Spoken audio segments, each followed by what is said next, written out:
Salut tout le monde! Aujourd'hui, nous allons présenter une initiation au réseau informatique. Comme vous voyez, c'est euh, des, des ordinateurs qui sont liés à un switcher. Bon, un document animé par Darla Yanis. Commençons par présenter le plan de cours. Le plan de cours, il compose de plusieurs modules. On va voir la notion de base. Objectif pédagogique. Ce chapitre est un rappel sur les différents systèmes de numérotation et les méthodes de conversion de base. Comme vous voyez, on a un objectif pédagogique, que ce chapitre est un rappel sur les différents systèmes de numérotation et les méthodes de conversion de base. Commençons par présentation de données pour un système informatique. Un ordinateur pourrait se résumer à un ensemble de commutateurs électriques pouvant prendre deux états. En fonction, c'est-à-dire le courant passe, c'est-à-dire en binaire 1. Hors fonction, le courant ne passe pas, c'est 0. Pour les différentes tâches qu'il effectue de nos jours, les ordinateurs utilisent le système de numérotation binaire, comme j'avais dit tout à l'heure. De fait que les humains utilisent le système décimal, l'ordinateur doit pouvoir effectuer cette traduction afin de pouvoir traiter les informations des utilisateurs. Ces nombres binaires sont exprimés en bits, qui constituent la plus petite unité d'information d'un ordinateur. Un groupe de 8 bits correspond à un octet qui représente un caractère de données pour un ordinateur. Un octet représente également un emplacement de mémoire adressable. Par exemple, la représentation binaire des caractères de clavier et des caractères de contrôle est donnée dans un tableau américain standard, code d'information interchange, le code ASCII, dont voici un extrait. Comme vous voyez ici, des nombres décimales de 0 jusqu'à 69 en, en hexadécimal, en octet, en binaire et en caractère, le type char. Juste, ce sont des simples conversations ou bien conversions. Ce tableau nous présente les équivalences entre différents systèmes de numérotation que nous allons étudier par la suite. Si nous regardons la colonne binaire, nous voyons que tous les caractères sont exprimés grâce à une combinaison de 8 bits pouvant prendre le valeur 0 ou le valeur 1. Les multiples informatiques. Dans le domaine informatique, les multiplicateurs kilo, méga, giga, téra, il y a aussi le péta, le zeta, l'iota, ne sont pas toujours liés à une puissance de 10, car parfois ils sont reliés à une puissance de 2. C'est-à-dire on a 2 à la puissance, par exemple, 2 à la puissance 0, c'est 1. 2 à la puissance 1, c'est 2. 2 à la puissance 2, c'est 4. Et ainsi de suite. Notamment lorsqu'il est question de capacité aux vitesses, lorsque les professionnels de l'informatique ont remarqué que 2 à la puissance 10, c'est 2 fois 2 fois 2 fois 2 jusqu'à 10 égale 1024, équivalent sensiblement à 10 à la puissance 3, ce qui est c'est 10 fois 10 fois 10 jusqu'à, bon, 10 fois 10 fois 10, c'est 10 à la puissance 3 égale à 1000. Ils ont décidé d'utiliser le préfixe kilo. Bon, pour simplifier les choses, pour désigner 1024. Par exemple, 1 kilo-octet équivaut donc à 1024 octets et non à 1000 octets. Oui, c'est normal.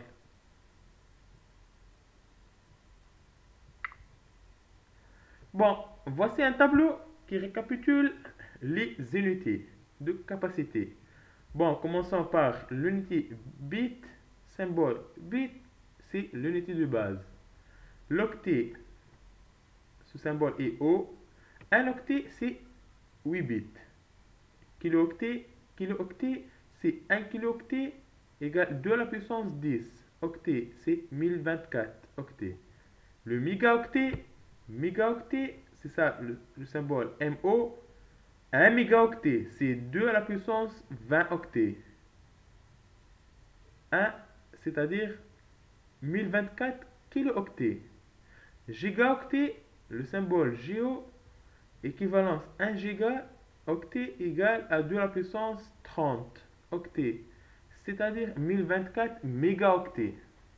Le téraoctet, le symbole TO, l'équivalence 1 téraoctet est égal à 2 à la puissance 40 octets, 1024 gigaoctets.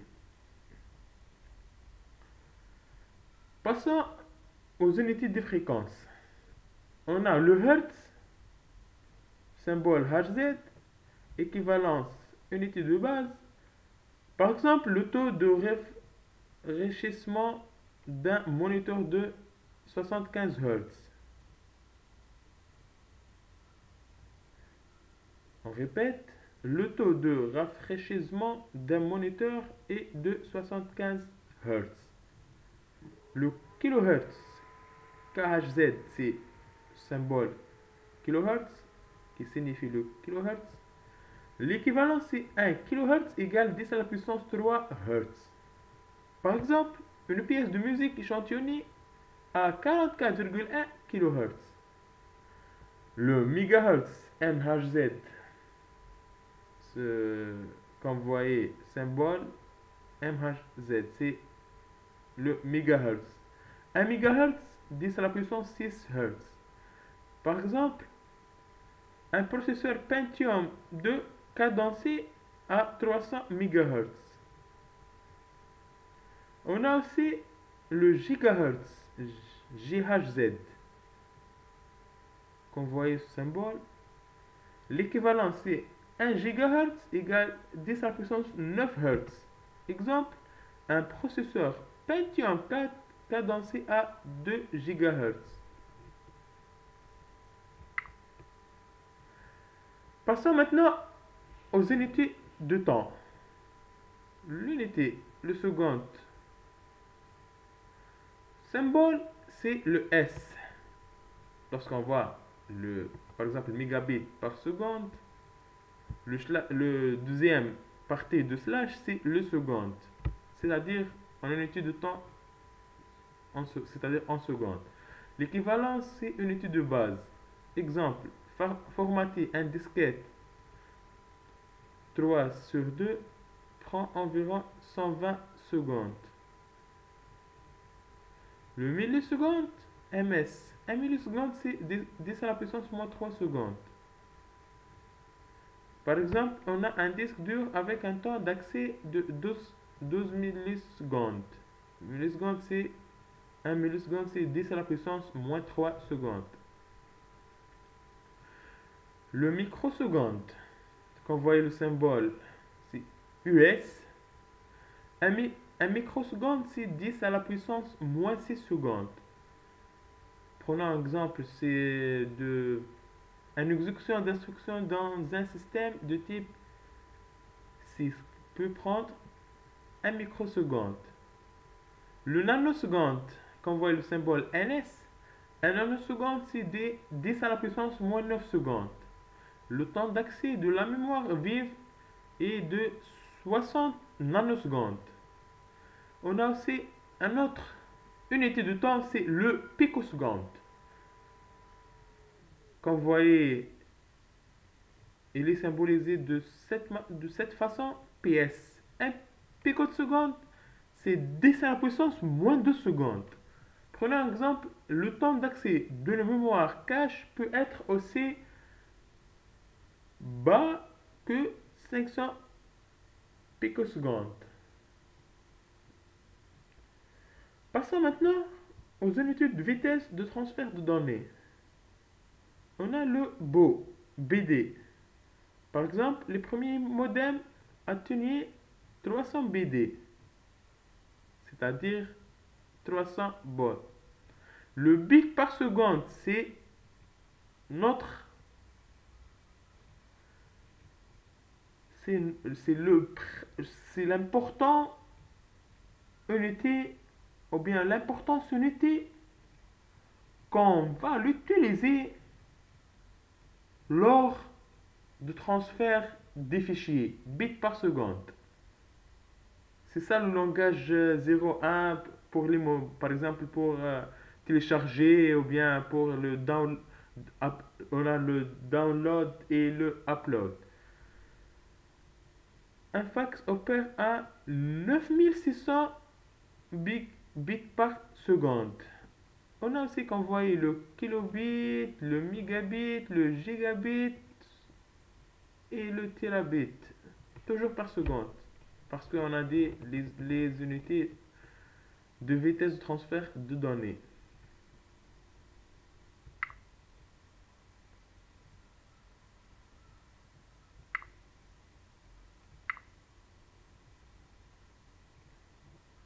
Bon, ici, on va voir les différents systèmes de numérotation. L'homme est habitué dès le plus jeune âge à utiliser un système de numérotation pour représenter des valeurs. Ce système comporte des symboles 0 jusqu'à 9. Il se nomme système de numérotation décimale. Ce système constitue la base du calcul pour les hommes, principalement parce que ces derniers ont 10 doigts. Nous utiliserons d'ailleurs ce système comme système de référence dans la suite de cours. Cependant, il existe d'autres systèmes de numérotation pouvant représenter des valeurs avec une valeur et de ce fait une notion abstraite pouvant être exprimée selon différents systèmes. Par exemple, nous savons qu'un ordinateur fonctionne avec des commutateurs électriques pouvant avoir deux états, en fonction 1, en fonction 0. L'ordinateur va donc utiliser un système de numérotation avec deux symboles, soit 0, soit 1. C'est ce que l'on appelle le système binaire. Il fonctionne de manière analogue au système décimal, sauf qu'il n'utilise que deux symboles. Par exemple, on a 1, 0, 1, 1, qui équivaut en décimal à la valeur 1, 1.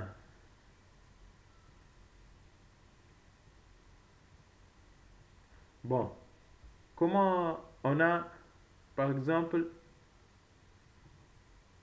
convertissé, par exemple, le 11 en binaire. 1, 0, 1, 1. J'ai une méthode qui est très simple. Bon, à la prochaine cours, Inch'Allah, on va présenter cette méthode avec tous les détails. Au lieu de faire des divisions et calculer le reste, division et le reste, on a une autre méthode très facile pour la conversion décimale en binaire. Pour faciliter des calculs, surtout dans le système des systèmes logiques. Autre système, le système hexadécimal. Hexadécimal, au lieu de, par exemple, on a de 0 à, par exemple, 10, 11, 12, 13, 14, 15. Au lieu de dire de 0 à 15, on remplace le 10 par un alphabet de A jusqu'à F. C'est-à-dire les 6 lettres correspondent en décimale à 10, 11, 12, 13, 14, 15. Exemple. Prenons l'exemple de A2F54B qui équivaut en décimale à la valeur 1, 0, 6, 7, 9, 6, 2, 7. Il est évident ici de l'utilité de disposer de plusieurs systèmes d'information. Une fois que l'on est familiarisé avec ces différents systèmes, la valeur A2F54B est plus facile à manipuler ou à mémoriser que son équivalent décimal. Voici un tableau qui résume le binaire, l'octal, le décimal et l'hexadécimal. Exemple, on a le binaire, il y a deux symboles, soit 0 soit 1, référence 2. L'octal de 0 jusqu'à 7, référence 8. C'est-à-dire, par exemple, on a déjà dit que un octet c'est 8 bits. Le décimal de 0 à 9, tout le monde connaît cette, ou bien tout le monde connaît ce nom de décimal, même avec les doigts 1, 2, 3, 4, 5, 6, 7, 8, 9, 10. Ici, le référence c'est 10. L'hexadécimal, il est plus proche de décimal, mais au lieu de mettre 10, 11, 12, 13, 14, 15, on le remplace par A, B, C, D, E, F. C'est le référence est 16. Le système décimal repose sur les puissances de 10. Chaque symbole compose un nombre décimal représentant une puissance de 10. Chacun ayant pour exposant sa position dans le nombre en partant de la droite, multiplié par le symbole occupant cette position. Bon, par exemple, on a 25 642. C'est égal 2 fois 10 à la puissance 4, plus 5 fois 10 à la puissance 3, plus 6 fois 10 à la puissance 2, plus 4 fois 10 à la puissance 1, plus 10 fois plus 2, pardon, 2 fois 10 à la puissance 0. C'est-à-dire que chaque nombre 2, on va le multiplier par 10 à la puissance 4 et ainsi de suite jusqu'au 10 à la puissance 0. Pour convertir une valeur exprimée dans un système en une valeur utilisant le système de numérotation décimale, l'algorithme est le suivant. C'est un algorithme de conversion d'un système en base X vers le système décimal. Valeur dans base de référence X. On multiplie chacun par X fois Y, sachant que Y est la position de symbole. Après, on va voir la somme des multiplications. Exemple.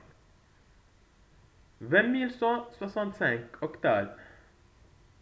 On va le convertir en décimal, c'est 2 fois 8 à la puissance 4, plus 0 fois 8 à la puissance 3, plus 1 fois 8 à la puissance 2, etc.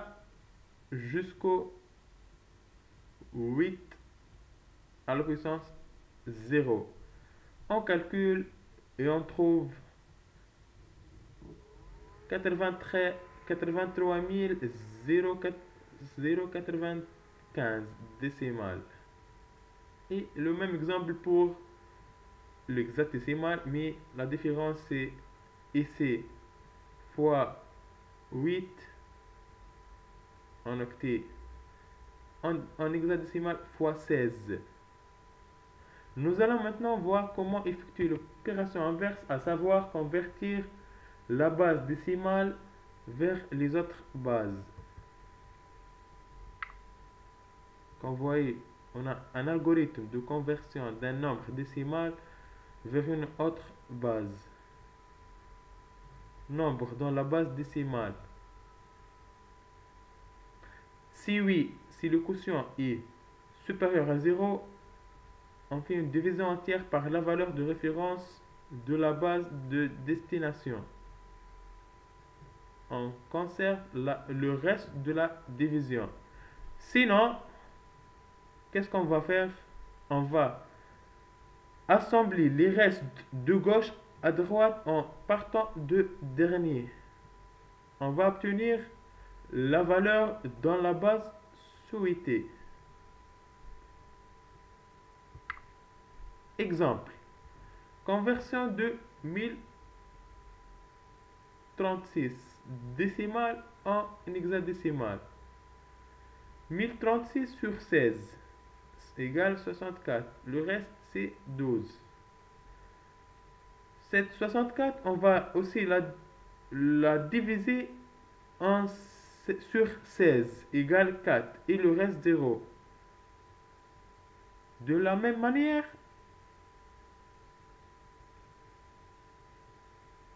on divise 64 sur 16, on va voir 0 et le reste 4.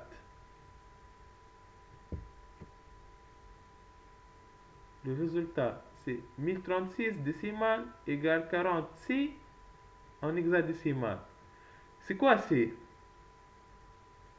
C, c'est le 12 en hexadécimal.